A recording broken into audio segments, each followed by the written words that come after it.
Ano po ang alarming dito po sa pag-aaral ninyo tungkol nga sa proficiency ng ating grade school and senior high school students? Alam niyo po yung National Achievement Test, talagang napakahirap na datos na kunin.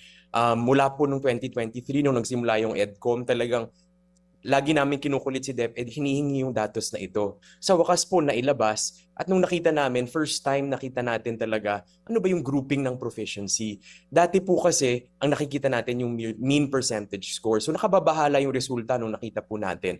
The data tells us na pagdating po sa grade 3, matapos po yung kanilang third grade, ang proficient lang po ng mga bata ay 31%. Tapos pababa po ng pababa yan ng pababa. Sa grade 3, 30%. Pagdating sa grade 6, 19.5%.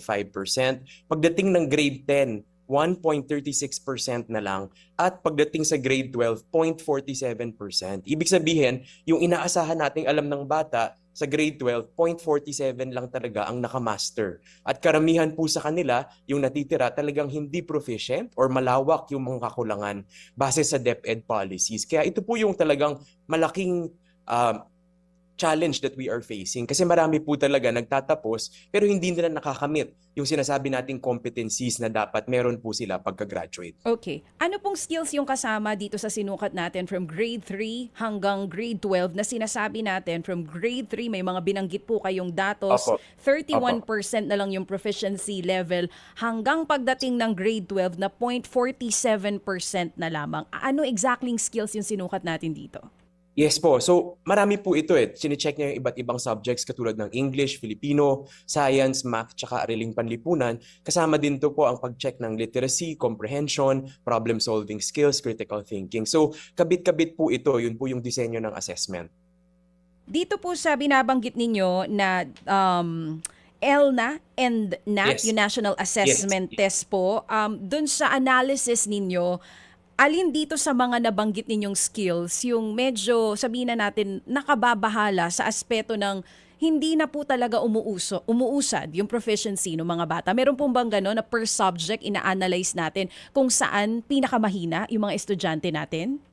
Opo, pero hindi pa po kasi namin nakukuha yung per grade na analysis.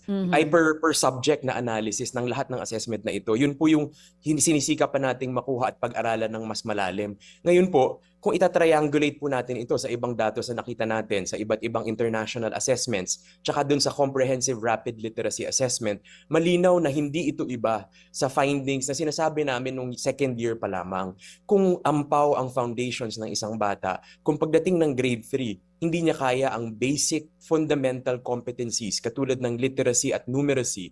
So, ang makabasa, makaunawa ng nakasulat, tapos po addition, subtraction, multiplication at division. Ito po kasi ang basehan ng lahat ng susunod na pagkatuto. At nakikita po natin yung kakarampot na nakakakamit niya ng grade 3, talagang halos walang natitira kasi poor ang foundations ng mga estudyante. Yun po yung malinaw kasi hindi po natin maaabot ang critical thinking, ang problem solving, tsaka yung iba't iba pa pang competencies na gusto natin kung yung basics na ganito, wala na, grade 3 pa lang. Mga kapatid, brothers and sisters, saan ka pa? Dito na tayo sa totoo. Dito na tayo sa True FM. Mga kapatid, mag-subscribe and follow po kayo sa social media accounts ng True Network PH. Yan po kami, hanapin nyo lang True Network PH, Facebook, Instagram, YouTube, TikTok, and podcast. Mapa Apple or Spotify man yan, mahahanap nyo kami. Lahat ng mga napapanood at napapakinggan nyo po sa programa, nasa social media accounts namin yan. So, paano mga kapatid? See you sa social media!